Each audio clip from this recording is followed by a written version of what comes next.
And it goes a little something like.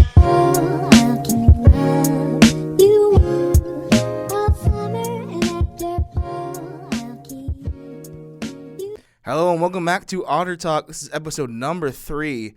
In this episode, we're going to be covering the week of October 10th to October 16th. And we're going to start things off hot with women's soccer.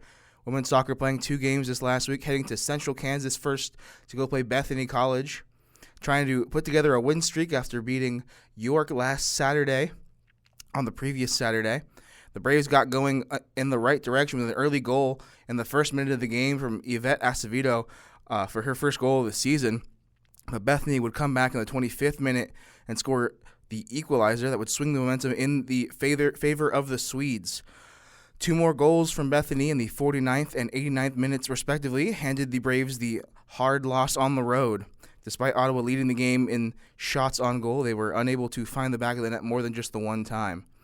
But they did have a chance to bounce back as later in the week came home to play Bethel. Ottawa came into the game on a 9-game unbeaten streak. That's no losses, but ties and wins all wrapped up in their 9-game unbeaten streak, having not lost to Bethel since 2012. Bethel got off to the races quickly, much like the Braves in their game earlier in the week, scoring in the 4th minute.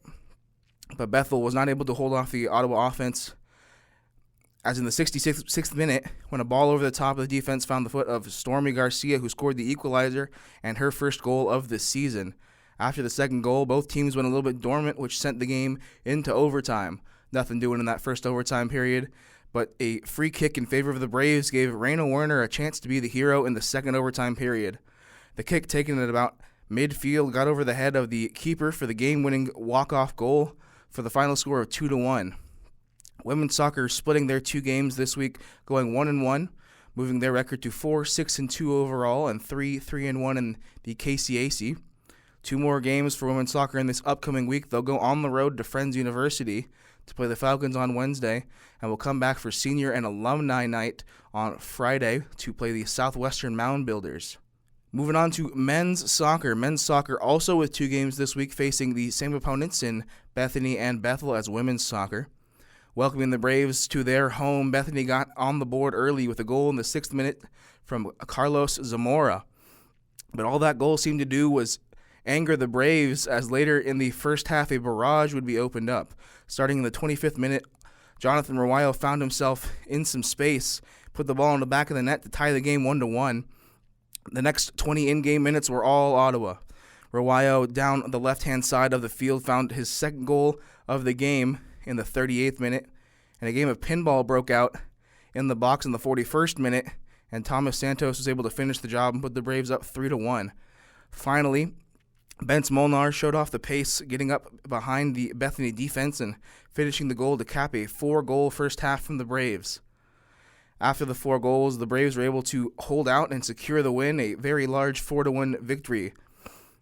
Ottawa would come home later in the week for a game against Bethel, and the Braves looked poised to make it back-to-back wins, as they were able to get the first goal off the head of Thomas Santos in the 25th minute. The score remained 1-0 until the 75th minute, where the game took a bit of a turn and turned into a high-scoring affair. Bethel's Cristobal Goldberg and Thomas Espinoza found the back of the net quickly in succession, with goals in the 75th and 77th minutes to put Bethel up 2-1. The Braves would not go down without a fight, and a well-taken free kick from Julian Colchado found the Braves tied with 10 minutes left in the game at 2. With just 3 minutes left in the game, Bethel's Juan Nicoletti would break the hearts of all the Braves with a goal to take the lead, followed by a penalty kick just seconds later to firmly put the game in the hands of the Bethel Thrashers. Men's soccer, like women's soccer, splitting their 2 games for the week, moving them to a 5-7-2 record overall and 4-4 in the KCAC.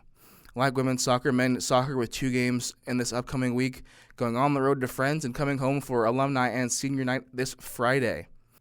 Women's volleyball had an action-packed week, splitting their 4 matches they took part in. First of the 4 matches was the home game Tuesday night against Bethel. The Braves came into the matchup having beat the Thrashers in the last 16 matchups, having not lost since 2012. Determined not to end the winning streak, the Braves climbed out to a commanding lead in the first set behind their set-leading 13 kills, were able to put away the Thrashers, winning the set 25-13. It did not get any better for Bethel, as in the second set, the Braves were on a mission, going on a 10-point run in the second set to move the set out of reach, and were able to coast to a 2-0 advantage, winning the set 25-11. The third set, more of the same for Ottawa, as they took an 11-6 lead before putting their foot on the gas to pull away. When it was all said and done, Bethel had barely reached double digits for the set, and the Braves were walking away with their 17th win in a row against Bethel. Final score of that third set was 25-10. Ottawa finished the match with 35 kills, a .258 attacking percentage, 31 assists, 11 service aces, 40 digs, 2 solo blocks, and 2 block assists. After the dominant showing against Bethel, Ottawa was recognized in the latest coaches poll as receiving votes, moving up in those national rankings. The Braves look to keep the momentum rolling as they traveled to Des Moines, Iowa for a doubleheader. Their first match was a hard-fought battle against the 17th ranked team of the nation in Montana Tech. Montana Tech took the first set, winning by the largest margin of the match at 8 and a score of 25-17. The Braves had 9 kills in the first set to Montana Tech's 15, but Ottawa would come back guns blazing in the second set and went back and forth, with Montana Tech pulling out the set win at 25-23. They would keep the ball running and add another close and hard-fought third set to the tally, with the Braves leading in kills at 16, coming out on top 25-23. Requiring 5 sets to put the Braves down, Montana Tech took sets 4 and 5 by slim margins, winning by 3 and 2 by scores of 25-22 and 15-13. Ottawa finished the match with 56 kills, a .162 attacking percentage, 49 assists, 9 service aces, 72 digs, 6 solo blocks, and 4 block assists. After a dogfight with the number 17 team in the nation, the Braves would have a quick turnaround, playing a doubleheader and having to come back to play Trinity College on the same day, same court as well. Ottawa was able to grab the first set by a convincing margin, flexing their muscles a bit while capitalizing on the 13 errors from Trinity, winning the set 25-10. But Trinity was not going to go down without a fight and showed that in that second set, giving the Braves a run for their money before the Braves were able to put the set away by a score of 28-26. The third set was more of the same for the Braves, as they were pressed in almost every set during this tournament, but were able to come out victorious in this one, winning 25-21 and winning the match 3-0. The Braves finished that match with a 41 kills, a .253 attacking percentage, 40 assists, 8 service aces, 55 digs, 4 solo blocks, and 2 block assists.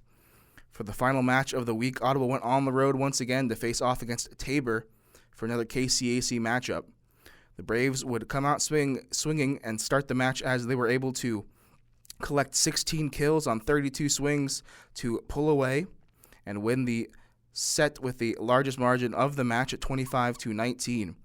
Tabor would come back and take the next 2 sets, but not without a fight, as the Braves scratched and clawed to keep the sets close, but were unable to come out on top, losing 25-21 and 25-23. Ottawa answered back with a victory of their own in the fourth set, capitalizing on Tabor's 7 errors to win the set 25-22 and tie the match up at 2 sets apiece. The fifth and final set went the way of the Blue Jays, who led the set with 10 kills, winning 15-13 and handing the Braves their first loss in the KCAC. With the loss, Ottawa moved to 9-8 overall and 5-1 in the KCAC. The Braves remaining at the top of the KCAC for the time being, with the standings becoming a little more congested with the season winding down, as 8 teams now contesting only 2 games away from each other. Ottawa will have 2 matches this next week, going on the road to Sterling, and will have one at home against Oklahoma Wesleyan. Men's golf finished their fall season with a 4th place finish at the Tabor College Invitational. Ottawa finished with a combined score of 620, with 2 Braves finishing in the top 10. Cameron Cross finished tied for 5th with a score of 148, and Jay Haverty finished tied for 10th with a score of 153. That is the end of Ottawa's fall season, as they'll be back to play more in the spring.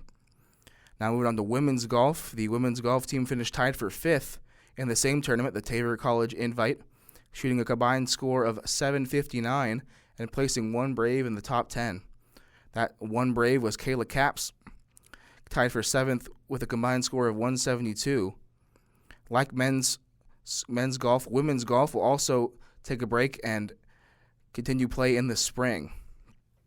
And no football this last week, but we'll have a action-packed week for the Braves in the upcoming Saturday, as they'll have the homecoming game against Friends. All the homecoming and alumni senior events happening this week, as we mentioned earlier, with soccer getting their 2 games on Friday. And we hope to see you at the field on Saturday as they take on the Friends Falcons. But that's going to wrap up this episode number 3 of Otter Talk. Hope you enjoyed. Hope you tune in to Ottawa's sports. And from everyone here behind the booth, behind the camera, I'm Blake Griffin, signing off.